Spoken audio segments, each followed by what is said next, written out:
All right, Mr. Leffing, what was so pressing we needed to meet outside my office? I didn't think you'd be able to see me on such short notice. Well, I brought the paperwork you requested. Anything more you require of me? Are you in a rush, Mr. Morris? Something happened to me today. I think I'd like to tell you a story about it. It'll be worth your time, I'm sure. Well, as one of my oldest clients, I can make the time. Although I do have a case in a bit, so I might need to leave relatively soon. Do you go hiking much, Mr. Morris? No, not really. That's a shame. I've been hiking since I was a little boy. My family, we had a house at the base of a mountain growing up.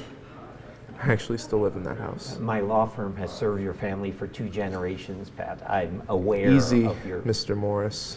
If you're that anxious to leave, then please go. But this is going to be something you're going to want to hear. All right, then. I'd be happy to listen. Thank you. Please continue, Mr. Leffing. One day when I was only 12, I went out hiking by myself. My dad, he used to always tell me to take my 2 little brothers with me when I went, but they were always too afraid to go past the fence. Anyway, I was wandering one night and I ended up getting lost. Couldn't find my way back home. I thought if maybe I could climb some rocks, get to a higher point, I'd be able to see my house. But then that's when I found it. The cave. A cave? This is all about a cave. Alex, please.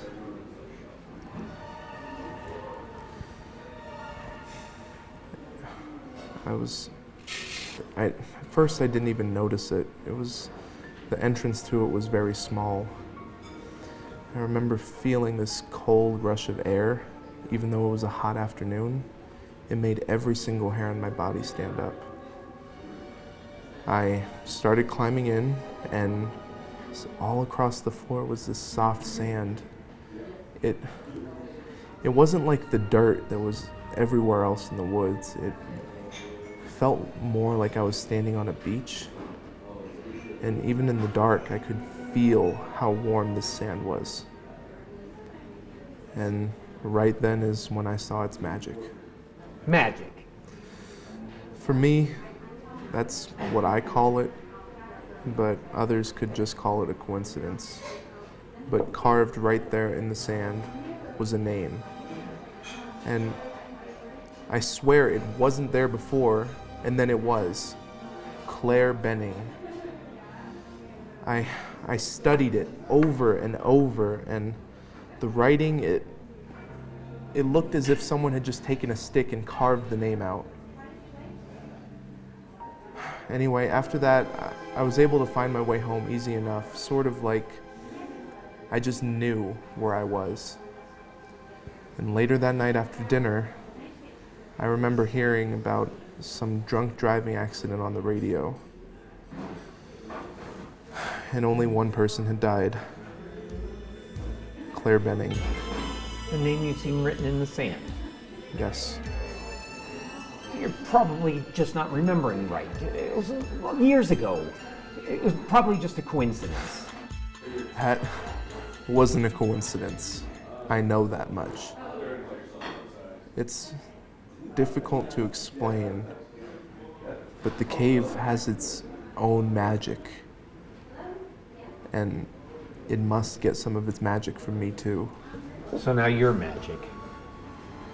Pat, are you feeling all right? I grew afraid of that place. It started haunting my mind. The harder I tried to forget it, the more I could hear it calling to me, again and again. When I lay down to sleep at night, I can still feel that cold, damp air on my back. It's like it's beckoning to me. And after all of that resistance, I recently went back to the cave. Sort of like a drug addict, I guess. And with what I saw there, I figured I should get my things in order with you. So you went back to the cave and saw your name written there. Unfortunately, Mr. Morris, It wasn't my name I saw in the sand.